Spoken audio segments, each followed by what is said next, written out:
अध्याय 1 कुरुक्षेत्र के युद्ध स्थल में वे कुछ घटनाएं इस प्रकार हैं।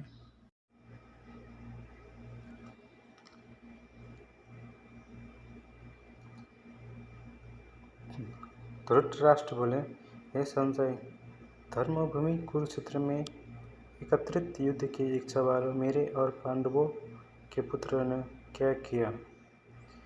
संजय बोले, उस समय राजा दुर्योधन ने व्यवहारचाणिक पांडवों की सेना को देखा और द्रोणाचार्य के पास जाकर ये वचन कहा, हे आचार्य, आपके बुद्धिमान शिष्य द्रुपद पुत्र धृष्टद्युम्न द्वारा व्यवहार घड़ी की हुई पांडव पुत्रों की इस बड़ी भारी सेना को देखिए।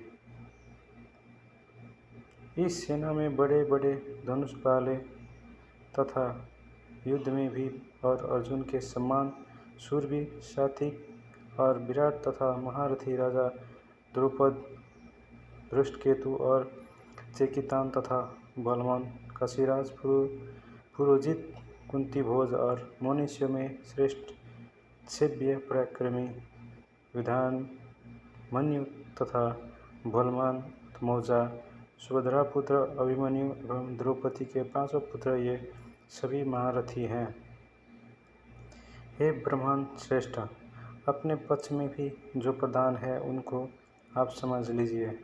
आपकी जानकारी के लिए मेरी सेना के जो सेनापति हैं उनके बतलाता हूँ। अब द्रोणाचार्य और पितामह भीष्म तथा कर्ण और संग्राम विजयी कृपाचार्य तथा वैसे ही अधमा व्यतामा अस्थमा विकर्ण और सोमदत्त का पुत्र भूरिश्रवा और भी मेरे लिए जीवन की आशा त्याग देने वाले बहुत से शूरवीर अनेक प्रकार के शास्त्रों से सुसज्जित और सब के सब युद्ध में चतुर हैं। भीष्म पितामह द्वारा रक्षित हमारी वो सेना सब प्रकार से अजय है और भीम द्वारा रक्षित इन लोगों की ये सेना जितनी भी सुगम है। इसलिए सब मोर्चों पर अपनी अपनी जगह स्थिति रहते हुए आप लोग सभी निसंदेह भीष्म पितामह की ही सब ओर से रक्षा करें। कौरवों में वृद्ध बड़े प्रतापी पितामह भीष्म ने उस दुर्योधन के हृदय में हर्ष उत्पन्न करते हुए उस स्वर से सिंह की दहाड़ के समान गरज कर शंख बजाया।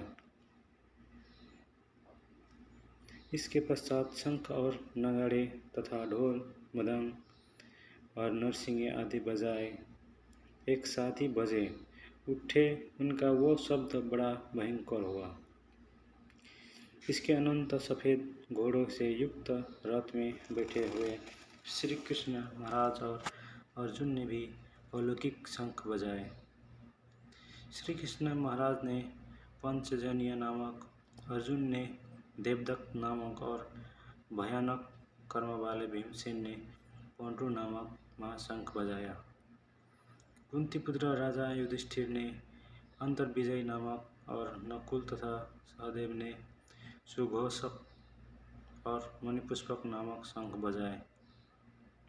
श्रेष्ठ धनुष वाले काशीराज और महारथी शिखड़ी एवं धृष्टद्युम्न तथा राजा विराट और अजय साहित्यिक राजा द्रुपद और द्रौपदी के 5 पुत्र और बड़ी भुजा वाले सुभद्रा पुत्र अभिमन्यु, इन सभी ने हे राजन सब ओर से अलग अलग शंख बजाए और उस भयानक शब्द ने आकाश और पृथ्वी को भी गुंजाते हुए धृतराष्ट्र के अर्थात आपके पक्ष वालों के हृदय विदीर्ण कर दिया।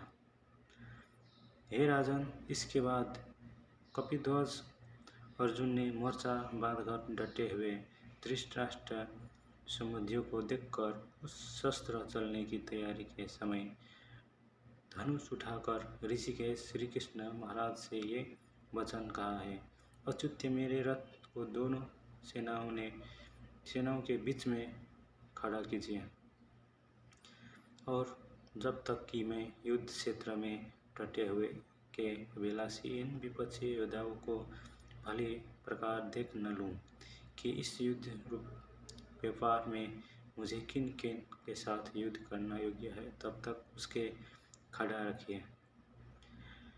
दुर्बिंदु दुर्योधन का युद्ध में हित चाहने वाले जो ये राजा लोग इस सेना में आए हैं, इन युद्ध करने वालों को मैं देखूंगा।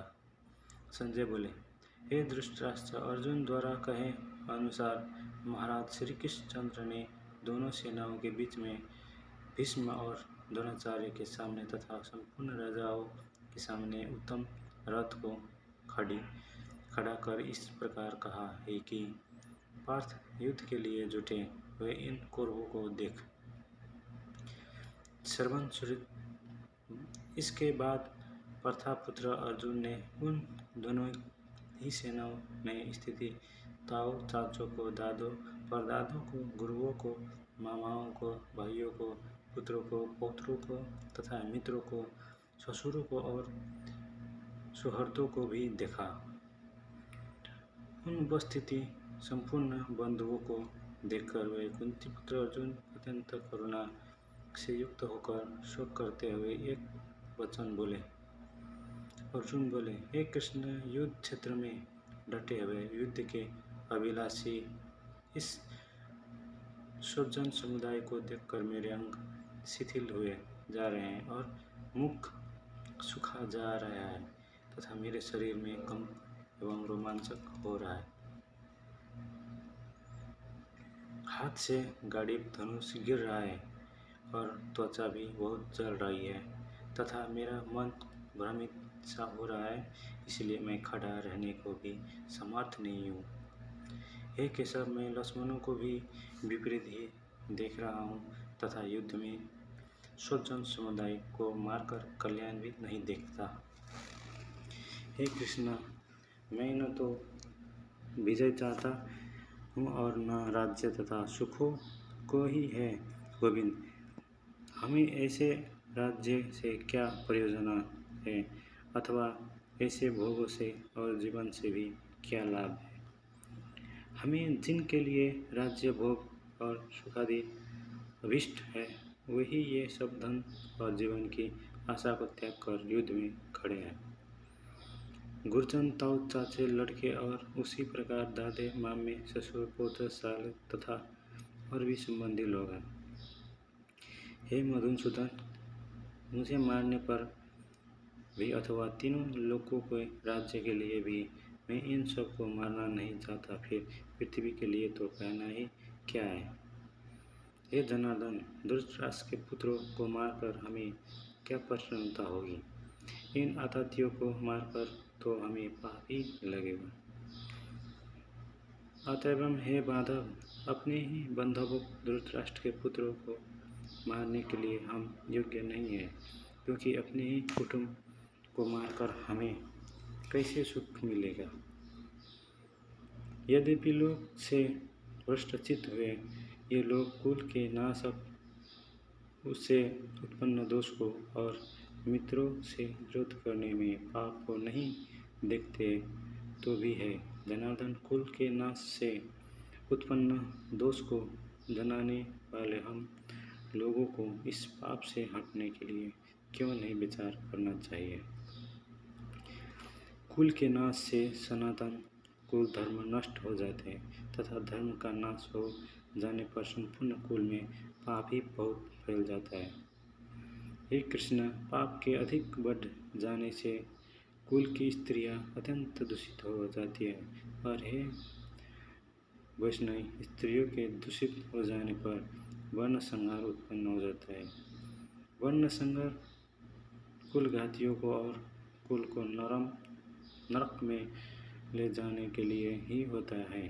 लुप्त हुई पिंड और जल की क्रिया वाले अर्थात श्राद्ध और तर्पण से वंचित इनके पितर लोगों भी उद्योगति को प्राप्त होती है।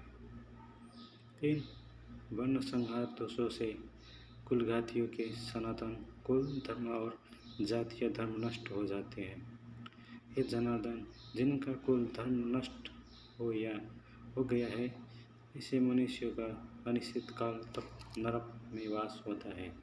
ऐसा ही हमने सुनते आए हैं।